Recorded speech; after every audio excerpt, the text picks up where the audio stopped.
Recorded Books presents Explorer Academy, The Dragon's Blood, Book 6, by Trudi Trueit. Narrated by Ramón de Ocampo. It's a crazy world out there. Be curious. Stephen Hawking, 1942 to 2018.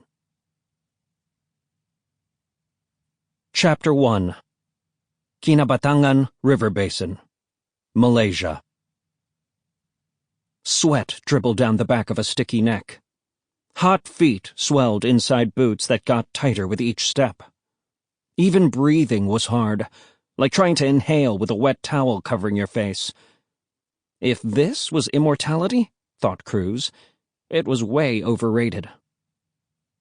Cruz Coronado may have been trekking through a steamy rainforest in Northern Borneo with the explorers and faculty of Explorer Academy, but his mind was thousands of miles away. More than 2 weeks had passed since he'd been inside the Society's top-secret archive for a glimpse of his mother's scientific logbook. A single page, the one his panda unit had partially revealed, was all the synthesis had allowed him to see. Even so, it was enough for Cruz to finally read his mom's full entry. In it, she explained that she'd handled her cell regeneration serum without gloves. A scratch on her hand had exposed her unborn child, Cruz, to the liquid. The mishap had likely altered his developing DNA. In short, it was possible he would live forever. It was a stunning discovery. And yet, somehow, it wasn't. Looking back, Cruz realized he'd hardly been sick a day in his life. Bumps, bruises, sprains, and other minor injuries had always been quick to heal. Cruz had figured he'd simply been lucky. But now, he knew it was more than that. So much more. In her notes, his mother had predicted the full power of the serum would kick in when Cruz turned 13. Apparently, it had. And just in time for him to do battle with Nebula, too.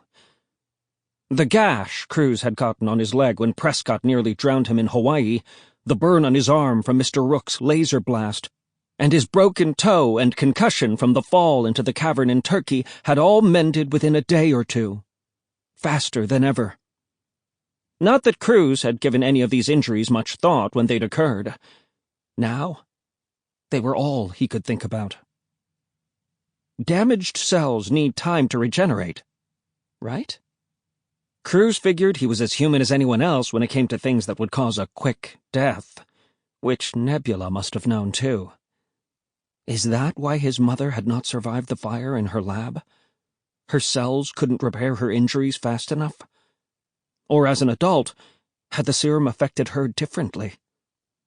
Cruz had millions of questions, but how was he supposed to get any of them answered when the synthesis wouldn't let him see the rest of the logbook? Emmett was the only one who knew Cruz had been inside the archive, though he had no idea what Cruz had learned there. And he could never know. No one could. Not even Dad or Aunt Marisol. "Ow!" yelped Lani. Cruz had bumped her calf. "Sorry." Lani was stopped on the trail, her head tipped back.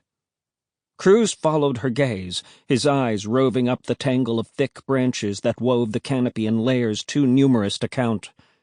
Here and there, the leaves parted, allowing thin beams of sunlight to slip through. Fruits and flowers punctuated the greenery like red, yellow, and white exclamation points. Squinting, Cruz searched the limbs. "Lani, what are you—" There.